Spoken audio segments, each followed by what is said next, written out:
CAA নামে বিভাজনের রাজনীতি বন্ধ করার দাবিতে সিপিআইএম এর পথসভা ব্যারাকপুরে।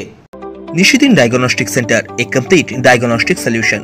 আমাদের ঠিকানা 144/1 সেন্ট্রাল রোড, আনন্দপুরি, ব্যারাকপুর, কলকাতা 122। আমাদের যোগাযোগ 9875338719। সিএএ নামে বিভাজনের রাজনীতি বন্ধ করা, অসাংবিধানিক নির্বাচনী বন্ডের মাধ্যমে বেআইনি টাকা লেনদেনের বিরুদ্ধে ও দিকে দিকে আসন্ন লোকসভা নির্বাচনে বাম গণতান্ত্রিক ধর্মনিরপেক্ষ প্রার্থীদের জয়ী করার আবেদন সাধারণ মানুষের কাছে জানিয়ে এক পথসভা আয়োজিত হল ব্যারাকপুর কালিয়ানিবাসে সিপিআইএম ব্যারাকপুর এরিয়া কমিটির আহ্বানে।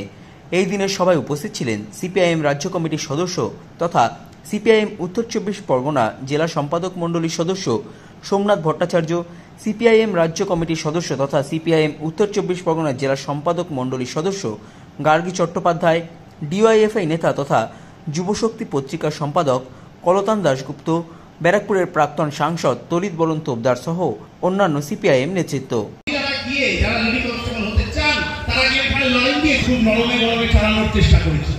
নানান রকম উল্টো পাল্টা বলার পর যখন অত মহিলারা বসে পড়েছে, না লিস্ট আপনাকে বার করতে হবে, আপনার ওই লিস্টে জল আছে।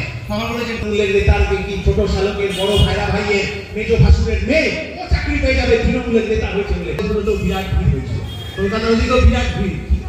ফুড এসআই এর পরীক্ষা হচ্ছে, 11:30টায় পরীক্ষা শুরু হয়েছে বোধ হয়, 11:15টার মধ্যে লিস্ট হোয়াটসঅ্যাপে চলে এসেছে।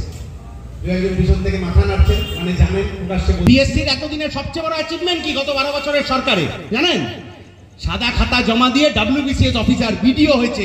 এই মহিলাদের অপমান করার তৃণমূলের খালি একটা ভিডিও তা নয়। ওই কিছুদিন আগে আর্জুনা বিবির খবর আমরা দেখেছিলাম পঞ্চায়েতের সময়, পূর্ব মেদিনীপুরের আর্জুনা বিবি মাথার ওপর ছাদ নেই, ওই আবাস যোজনার। এই পশ্চিমবাংলা চলবে? এই পশ্চিমবাংলায় এই রাজনীতি তৃণমূল চালানোর চেষ্টা করছে, চলবে? শুধু তৃণমূল কেন বলছি, এই যে আবাস যোজনার দুর্নীতির কথা বললাম, আবাসটা তৈরি করার জন্য কাউন্সিলর কোথায় কি খেয়েছে সবাই জানে। আর এইখানে যখন টিভিতে আমরা বসি, 8টা বেজে গেছে না, 8টা বেজে গেলে আবার বিজেপির নেতাদের রাস্তায় পাওয়া যায় না, কারণ ওরা সবাই টিভির ভেতর ঢুকে পড়ে। এমনি 2-4 পিসি আছে, নাহলে আর অন্য জায়গা থেকে ইম্পোর্ট করতে হয় নিজের দলের লোক থাকলে। যাই হোক, কথাটা হচ্ছে যে এত দুর্নীতি সবাই জানে কোন তৃণমূলের নেতা চোর। তাহলে ওই যে বিজেপির কেন্দ্রীয় টিম আসছে না, দিল্লি থেকে বড় বড় টিম আসছে, বড় বড় সাদা গাড়িতে করে অফিসাররা ঘুরছেন, পিছন পিছন মিডিয়া ঘুরছে, টিভিতে বাইট হচ্ছে, ব্রেকিং নিউজ হচ্ছে, লাভের লাভটা কি হচ্ছে? কোন একটা বিজেপির কেন্দ্রীয় দল, ওই যে কেন্দ্রীয় প্রতিনিধি দল, সরকারি আইএস আইপিএস হাবি জাবি, বিরাট ব্যাপার। কোচবিহার থেকে কাকদ্বীপ অব্দি আবাস যোজনার দুর্নীতি নিয়ে একটা মামলা করেছে, একটা এফআইআর করেছে থানায়। 100 দিনের কাজের দুর্নীতি নিয়ে একটা তৃণমূল চোর চিটিংবাজ নেতার নামে কোনো একটা থানায় এফআইআর হয়েছে না? হয়নি। কেন হয়নি? কারণ ওটা সেটিং এর খেলা আছে, সেটিং এর খেলা আছে। সাধ্যের মধ্যে স্বপ্নের ফ্ল্যাট খুঁজছেন?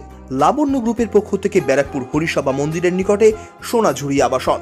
থাকছে lift, top floor set, 0% GST. এছাড়াও থাকছে ব্যাংক লোনের সুব্যবস্থা। ফ্ল্যাট বুকিং চলছে। আমাদের যোগাযোগ 7278200456।